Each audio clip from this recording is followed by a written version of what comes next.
ସାରେ ଓଇକି ସାରେ ନମସ୍କାରେ। ଓ ବାବୁ ତମ ନାଁ କ'ଣ? କ'ଣ ନମସ୍କାର? ତମ ଚିହ୍ନିଛ? ହଁ ତମ ନାଁ କ'ଣ?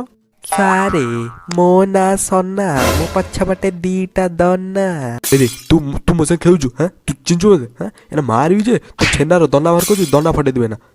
ସାରେ ସାରେ ପ୍ଲିଜ୍ ସାର୍ ମାଇଣ୍ଡ କରନ୍ତୁନି ସାର୍, ମୁଁ ଆପଣଙ୍କୁ ତ 2-3ଟା ଜିନିଷ ବୁଝିବାକୁ ଆସିଛି। କ'ଣ ବୁଝିବାକୁ ଆସିଛୁ ତୁ? ଜଲ୍ଦି ପଚାରେ।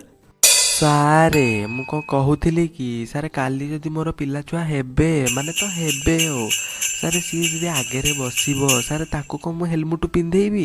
ମାନେ ମୁଁ ବି ହେଲମେଟ୍ ପିନ୍ଧିବି, ତାକୁ ବି ପିନ୍ଧେଇବି, ତା ମାଆକୁ ବି ହେଲମେଟ୍ ପିନ୍ଧେଇବି। ମାନେ ଏତେ ହେଲମେଟ୍ କାହିଁ ପିନ୍ଧେଇବି? ନ ପିନ୍ଧେଇଲେ କ'ଣ ହବନି କି ସାରେ? ଆଚ୍ଛା ତୋ ନାଁ ତାହେଲେ ସନା। ତୁ ତ ଅମାନ୍ୟାଙ୍କ ନନା ଆଉ। ନାଇଁ ଗୋଟେ କାମ, କିଛି ଅସୁବିଧା ନାହିଁ, ତୁ ନ ପିନ୍ଧା, କିଛି ଅସୁବିଧା ନାହିଁ। ଆମର ହେଲମେଟ୍ ନ ପିନ୍ଧିଲେ ଆଉ 3-4 ଟଙ୍କା ଲାଗୁଛି। ଲାଇସେନ୍ସ ନଥିଲେ ଆଉ 4 ଗୁଣା ବଢ଼େଇ ଦିଅ। ଆଉ ଯଦି ଜୋରରେ ଚଲଉଥିବୁ ଆଉ ଟିକେ ବଢ଼େଇ ଦିଅ। ଆଉ ତୁ 3-4 ଜଣଙ୍କୁ ବସିକି ଚଲଉଥିବୁ, ଟିକେ ଦବୁ ନା ଆଉ।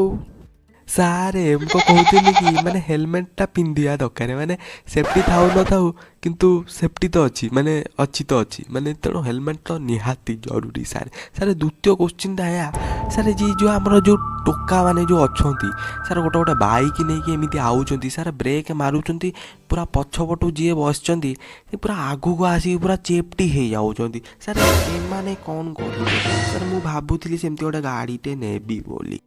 ଆଚ୍ଛା ନାଇଁ ମୋର ଗୋଟେ ପ୍ରଶ୍ନ ଅଛି। ନାଇଁ ତୁ ବହୁତ ପ୍ରଶ୍ନ ପଚାରିତେ ଦେଲୁ ତ ମୁଁ ପଚାରୁଛି। ଏଇ ଯେଉଁ ଆମର ଟ୍ରାଫିକଟା ଲାଇଟ୍ଟା ଅଛି ବୁଝିପାରୁଛୁ, ଏଇ ଯେଉଁ ଆମର ଲାଇଟ୍ଟା ଏତେ ଗ୍ରୀନ୍ରୁ ଆମର ଅରେଞ୍ଜଟା ହେଉଛି, ତମେ ସହିତ ଏମିତି ମାଡ଼ି ମୁଡ଼ିକି ଆଉଛ ଯେମିତି ମାନେ ଟୋଟାଲି ଆଗରେ ନା ଫାଟକ ପଡ଼ିଯିବ ଆଉ ଖୋଲିବନି। ଆଉ ଏତେ ଜୋରେ ପିଟି ପାଟିକି ଆଉଛ, ଆଗରେ ଆସିକି ସବୁ ବ୍ରେକ୍ ମାରିକି ଉଛ ନେଇକି ପଡ଼ୁଛନ୍ତି। ଇଏ କି କଥା?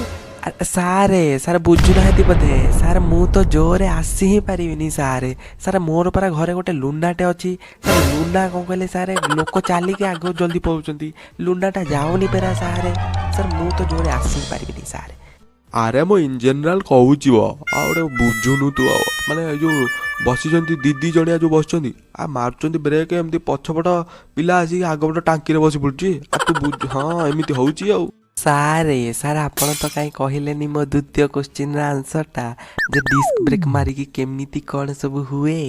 ଆରେ ପୁଅ ତୁ ଏଠୁ ଯାହାରି, ନହେଲେ ତୋ ଚ୍ୟାଲେଞ୍ଜ ବି ମୁଁ କାଟିଦେବି। ମୁଁ ସବୁ କଥା ଜାଣିଛି ରେ, ଚୁପଚାପ ଘରକୁ ପଳା। ସାରେ ଆପଣ କେତେ ଭଲ, ଓ ମାଇ ଗଡ୍ ସାରେ, ମୁଁ ଦ୍ୱିତୀୟ ଥର ଆସିବି ସାର୍। ମୋ ନାଁ ସନା, ମନେ ରଖିଥିବେ।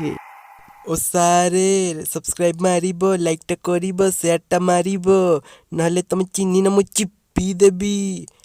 ମୁଁ ବ୍ରେକ୍ଟା ଚିପିବା କଥା କହୁଥିଲି।